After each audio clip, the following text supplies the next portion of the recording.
मालिक, इतनी सकत कहाँ कि शुक्रगुजारी का हक अदा कर सकूं।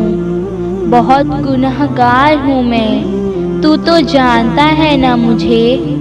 एक ये दिल है जिसमें तू ही बसता है, एक ये रूह है कि घसीट कर भी ले आती है तेरे दर पे।